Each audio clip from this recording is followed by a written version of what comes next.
You are looking at Julian's pronunciation guide, where we look at how to pronounce better some of the most mispronounced words in the world, like this other curious word. But how do you say what you're looking for today? Let's learn how to pronounce this word in English. Yes, there are indeed two different but two correct pronunciations. And I believe it comes from French, but maybe also from Italian, explaining the two different pronunciations. So one of the pronunciations, which I believe is the more UK one, is dilettante.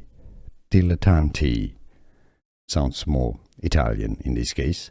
The American pronunciation, US, is dilettante. So the Italian pronunciation would be dilettante. Dilettante. So the British dilettante pronunciations resembles more Italian.